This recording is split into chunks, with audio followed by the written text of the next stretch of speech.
In February 2007, the city of Dallas, Texas, became the center of one of the most polarizing police-involved murders in recent memory. Senior Corporal Mark Nix, a 33-year-old Navy veteran and dedicated officer, was doing what he had always done, protecting his community. He had no way of knowing the deadly encounter that awaited him that night. And on the other side of that collision was Wesley Lynn Ruiz, a troubled 27-year-old with a childhood marked by abuse, trauma, and addiction. He was just trying to escape what he feared would be another arrest. But the decision he made on that dark Dallas roadway would change lives forever. It began with a police pursuit, nothing unusual in a city used to high-speed chases. But what happened next stunned the community. When Ruiz's car spun out and came to a stop, Officer Nix approached the passenger side window. Ruiz later claimed he saw his life flashing before him, convinced the officers were going to kill him.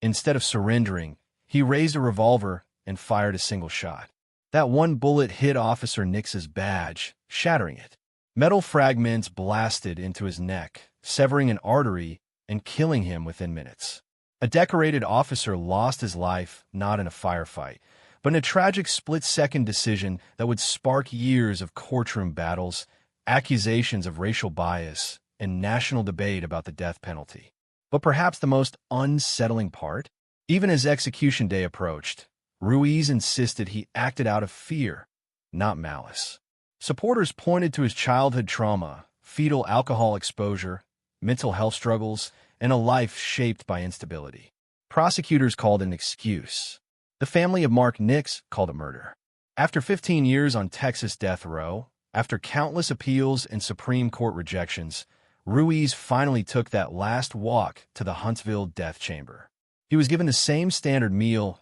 every Texas inmate receives. No special requests, no final feast. And when the warden asked for his last words, Ruiz spoke softly, offering an apology to the family of the man he killed. I would like to apologize to Mark and the Nix family. I hope this brings you closure. Then to his own family. Stay strong. I'm ready to fly. I'm ready to ride.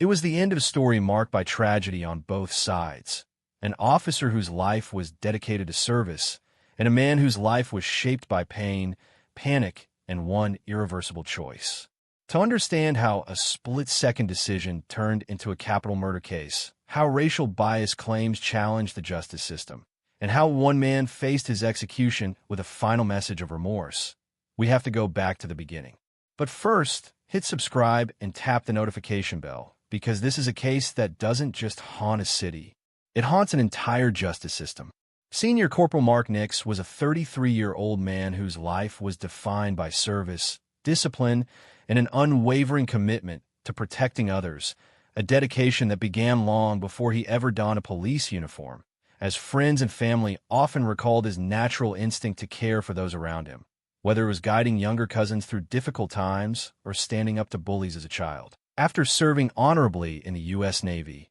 Nix returned to his hometown of Dallas, where he joined the Dallas Police Department, quickly earning a reputation among colleagues as calm under pressure, meticulous in his work, and deeply devoted to maintaining the safety and well-being of the community he loved, a commitment that went beyond duty and became a personal mission that defined every action he took on and off the job.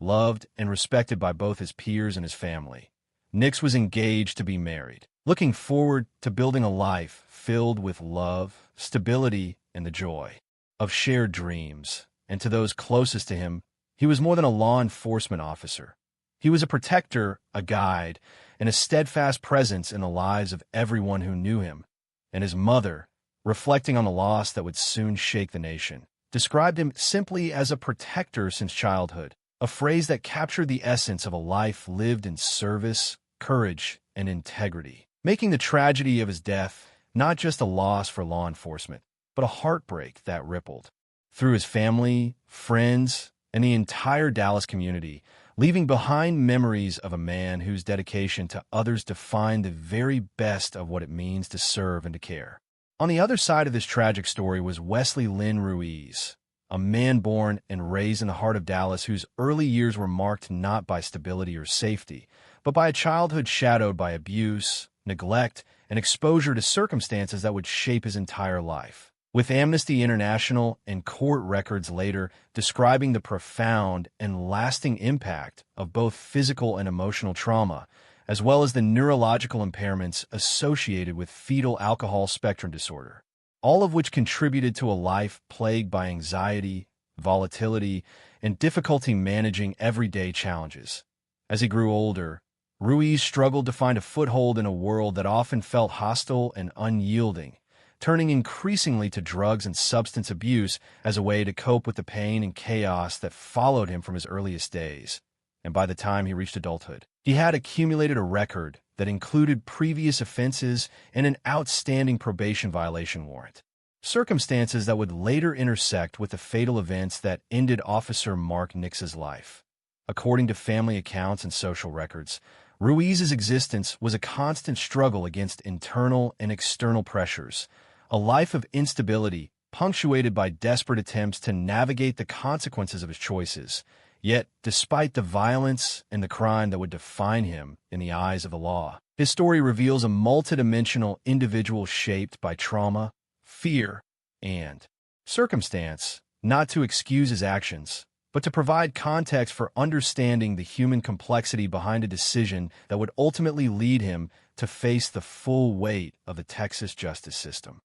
In the dark of February 2007, the streets of Dallas became the stage for a tragic and irreversible chain of events when police officers, conducting routine patrol, spotted Wesley Lynn Ruiz's vehicle in connection with suspected drug activity. And, as the officers initiated a traffic stop, Ruiz, already aware of an outstanding probation violation warrant and carrying illegal substances in his car, made a split-second decision to flee, igniting a high-speed chase that would weave through city streets with officers desperately attempting to bring the pursuit under control, until Ruiz's car eventually lost control, striking a curb and coming to a sudden, jarring stop on a quiet stretch of roadway. At that moment, Senior Corporal Mark Nix, responding with the trained discipline and courage that had defined his entire career, approached the passenger side of the vehicle and attempted to breach the window with a metal batten in order to protect both himself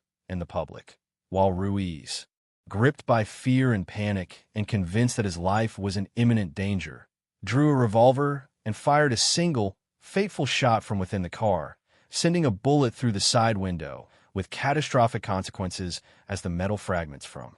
Nix's badge shattered upon impact and violently pierced the officer's neck, severing a major artery and causing a fatal injury almost instantly, leaving Nix to collapse onto the pavement while medics, despite their rapid response and desperate attempt to save him, were unable to revive the officer. And in those harrowing moments, a split-second decision transformed a routine law enforcement encounter into a death sentence, setting in motion a legal and moral battle that would echo for more than a decade and ultimately culminate in Ruiz facing the full weight of the Texas justice system.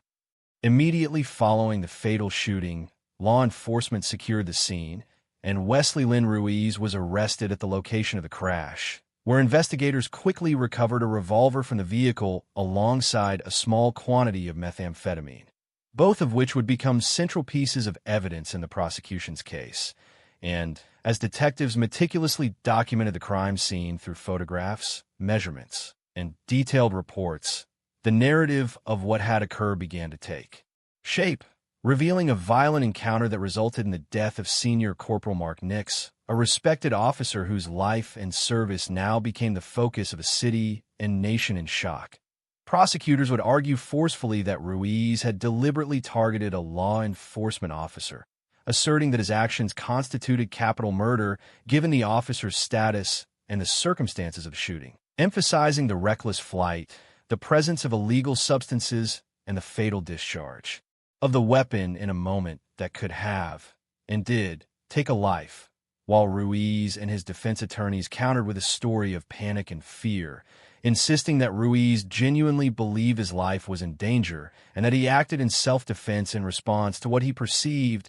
as an imminent threat from the approaching officers. And despite claims from defense witnesses suggesting that Ruiz may have reasonably feared for his safety, No forensic or eyewitness evidence ever indicated that any officer had discharged a weapon first, leaving the jury to weigh conflicting testimonies, nuanced questions of intent and fear, and the stark contrast between the cold, methodical analysis of law enforcement and the chaotic, terror-filled perception of a man cornered, ultimately establishing a legal and moral tension between the prosecution's portrayal of calculated murder and the defense's argument of instinctive self-preservation, a tension that would carry forward into one of the most scrutinized trials of Ruiz's life and set the stage for the intense deliberations to come. In 2008, the courtroom became the stage for a high-stakes legal battle that would determine the fate of Wesley Lynn Ruiz, as the trial opened amid intense media scrutiny and a community still reeling from the death of Senior Corporal Mark Nix, with the prosecution presenting a case that painted Ruiz as a calculated and dangerous individual whose decision to flee from law enforcement, possession of illegal drugs, and eventual discharge of a firearm constituted deliberate and premeditated capital murder, emphasizing that Nix's approach to the passenger side of the vehicle had been consistent with standard police procedure, that his actions were measured and lawful, and that Ruiz's response, a single shot that fatally struck the officer, was intentional and avoidable, while the defense countered by attempting to humanize Ruiz and provide context for his actions, portraying a man gripped by panic, fear, and the psychological and neurological scars of a troubled childhood, whose perception of threat was heightened by mental health struggles and past trauma, insisting that the sight of Officer Nix breaking the window had appeared, in Ruiz's eyes, as an imminent and life-threatening danger that demanded a defensive reaction. And over the course of tense courtroom proceedings, with witnesses, forensic evidence, and expert testimony examined in painstaking detail, the jury grappled with the stark contrast between deliberate intent and reactive fear, between procedural law enforcement and the lived experience of a deeply troubled individual, ultimately concluding, after hours of deliberation, that Ruiz was guilty of capital murder. And in July of 2008, a death sentence was formally handed down, a verdict that marked the beginning of a lengthy appeals process, while underscoring the profound tension between the principles of fairness, justice, and the severity of the ultimate punishment in one of Dallas's most scrutinized cases. Following the imposition of a death sentence, Wesley Lynn Ruiz's legal team embarked on a protracted and highly scrutinized appeals process that would shine a spotlight on not only the facts of the case, but the broader systemic issues within the judicial system, arguing forcefully that racial bias among the jury had tainted the fairness of the trial and directly influenced the decision to sentence Ruiz to death, with affidavits and statements later emerging indicating that one juror had referred to Ruiz in dehumanizing terms such as a mad dog, an animal, and a thug, while another juror, reflecting personal prejudices, explicitly tied their judgment to concerns about Hispanics, immigration, and neighborhood crime, raising profound questions about the impartiality of the capital sentencing process and the degree to which personal biases may have overridden legal principles. Yet despite these troubling revelations, appeals filed in both state and federal courts were repeatedly denied, culminating in a final refusal by the United States Supreme Court to intervene and block the execution, while in parallel, Ruiz joined a separate legal challenge, asserting that Texas's lethal injection protocol involved the use of expired pentobarbital,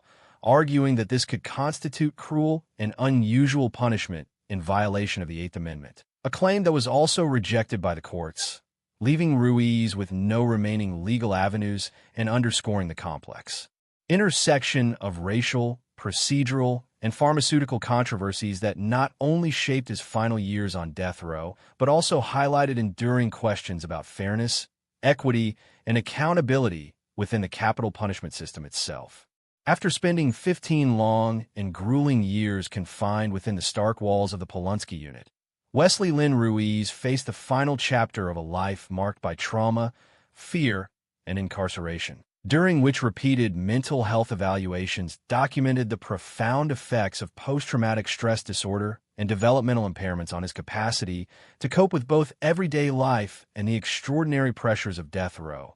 and as the execution date loomed closer, Ruiz's family intensified their visits, attempting to offer comfort and connection in the face of impending loss. While he, fully aware that his appeals had been exhausted and that requests for clemency had been formally denied by state authorities, sought spiritual guidance, receiving counseling from prison chaplains and reflecting on the life he had led and the legacy he would leave behind, all the while writing heartfelt letters to his children in which he sought to impart love, reassurance, and guidance, hoping that they would find strength, understanding, and resilience despite the shadow of his crimes and the knowledge that he would not be there to witness their futures, encapsulating the tension between accountability, remorse, and the human need for closure, and setting the emotional stage for the final moments that would define the end of his life. As the final hours of Wesley Lynn Ruiz's life approached within the austere walls of the Huntsville unit, he was served the standard prison meal of the day, Texas having long since eliminated the practice of granting special last meals to condemned inmates. And after consuming his meal, he was escorted into the death chamber, where the weight of more than 15 years on death row, the gravity of his crimes, and the knowledge that his appeals and pleas for clemency had been exhausted, culminated in the quiet, intense tension of his final moments. In a measured, somber voice that carried both remorse and resignation, Ruiz first addressed the family of the man whose life he had taken, saying, "I would like to apologize to Mark and the Nix family for taking him away from you. I hope this brings you closure." Words that, though unable to undo the past, conveyed a rare acknowledgement of the pain he had caused, and then turning inward toward his own family, he offered love and reassurance with the words, "Stay strong. Continue to make me proud. Don't worry about me. I'm ready to fly. I'm ready to ride." A final testament to both his acceptance and his humanity, before taking 2 quick breaths, beginning to snore, and ultimately succumbing 22 minutes later as the lethal injection took its irreversible course, leaving behind a moment of solemn reflection. The closure of one life intertwined with the irrevocable consequences of actions that had rippled far beyond a single night, shaping the lives of the innocent and the guilty alike, and marking the final, poignant chapter in a story defined by tragedy, fear, and the ultimate reckoning with justice. On February 1st, 2023, within the walls of the Huntsville unit in Texas, Wesley Lynn Ruiz was formally executed, bringing to a close a legal saga that had spanned more than 15 years and captured national attention, as the state carried out the sentence that had been imposed over a decade and a half earlier, while outside the prison gates. The family of Senior Corporal Mark Nix expressed a mixture of grief, relief, and closure, acknowledging that justice, in the form determined by the courts, had finally been delivered. Even as supporters of Ruiz vocally criticized the process, emphasizing that claims of racial bias within the jury and questions about fairness in the capital sentencing system had been ignored or dismissed throughout the appeals and across the media landscape, the execution reignited intense debate over the complex and often controversial issues at the heart of the case. From arguments about self-defense versus deliberate murder to broader discussions about the role of prejudice, procedural fairness, and systemic inequities in determining who lives, who dies, and how the ultimate penalty of death is applied in a modern justice system, leaving the nation to reflect not only on the loss of one brave officer, but also on the contentious and multifaceted legacy of the man who took his life and the enduring questions that remain about justice, accountability, and morality. As the candles flicker in memory of Senior Corporal Mark Nix, and the police memorial wall bears silent witness to the life he devoted to protecting others, we are reminded that the tragedy of this story resides on both sides of the courtroom. A decorated officer, a Navy veteran and devoted public servant, was lost in a sudden and violent moment, leaving behind family, friends, and a community forever changed, while Wesley Lynn Ruiz, a man shaped by a lifetime of trauma, instability, and untreated mental health challenges, was executed after years of appeals, reflection, and legal scrutiny, highlighting the stark and often uncomfortable intersection between human fallibility accountability, and the ultimate expression of state-sanctioned punishment. And in contemplating the weight of these intertwined lives, we are compelled to ask ourselves a broader and deeply challenging question about the meaning of justice in a modern society. Does justice truly mean death, or does justice require a more profound, systemic reform that addresses the underlying conditions that produce both victims and perpetrators? And as you reflect on these questions, we invite you to share your thoughts, your perspectives, and your feelings below, to consider whether justice was indeed served, and to engage with more stories that explore the darkest and most consequential moments of human behavior by liking, sharing, and subscribing to Crime Report Network, where every story, no matter how tragic or complex, is told with the care, detail, and respect it deserves.